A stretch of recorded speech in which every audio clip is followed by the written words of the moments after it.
ఓం శ్రీ మాత్రే నమః. ఇంద్రకృత లక్ష్మీ స్తోత్రం. ఈ స్తోత్ర పారాయణం వలన లక్ష్మీదేవి అనుగ్రహం కలుగుతుందని ఫలశ్రుతి. ఓం నమః కమలవాసిన్యై నారాయణ్యై నమో నమః. కృష్ణప్రియాయై సతతం మహాలక్ష్మ్యై నమో నమః. పద్మపత్రేక్షణాయై చ పద్మాస్యాయై నమో నమః. పద్మాసనాయై పద్మిన్యై వైష్ణవ్యై చ నమో నమః. సర్వసంపత్స్వరూపిణ్యై సర్వారాధ్యై నమో నమః. హరిభక్తిప్రదాత్ర్యై చ హర్షదాత్ర్యై నమో నమః. కృష్ణవక్షస్థితాయై చ కృష్ణేశాయై నమో నమః. చంద్రశోభాస్వరూపాయై రత్నపద్మే చ శోభనే సంపత్యధిష్టాతృదేవ్యై మహాదేవ్యై నమో నమః. నమో వృద్ధిస్వరూపాయై వృద్ధిదాయై నమో నమః.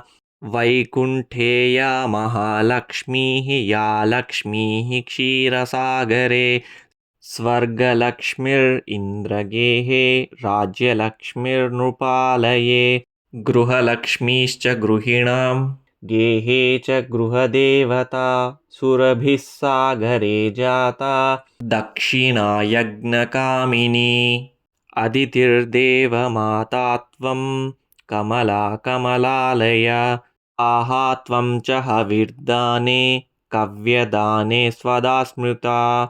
త్వం హి విష్ణుస్వరూపా చ సర్వాధారా వసుంధరా. శుద్ధసత్వస్వరూపా త్వం నారాయణపరాయణా.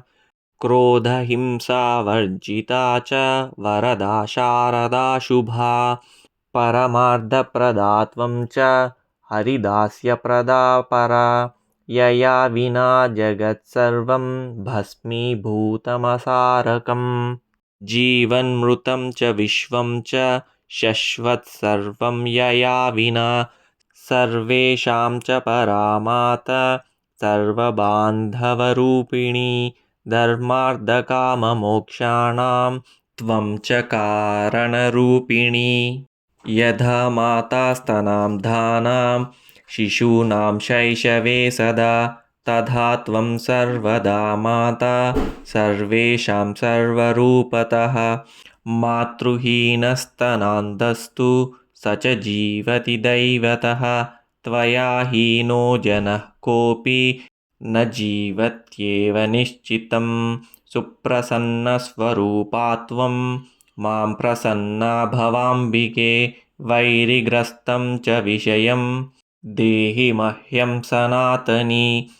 అహం యావత్ త్వయా హీనో బంధుహీనశ్చ భిక్షుకః సర్వసంపద్విహీనశ్చ తావదేవ హరిప్రియే. జ్ఞానం దేహి చ ధర్మం చ సర్వసౌభాగ్యమీప్సితం. ప్రభావం చ ప్రతాపం చ సర్వాధికారమేవ చ. జయం పరాక్రమం యుద్ధే పరమైశ్వర్యమేవ చ.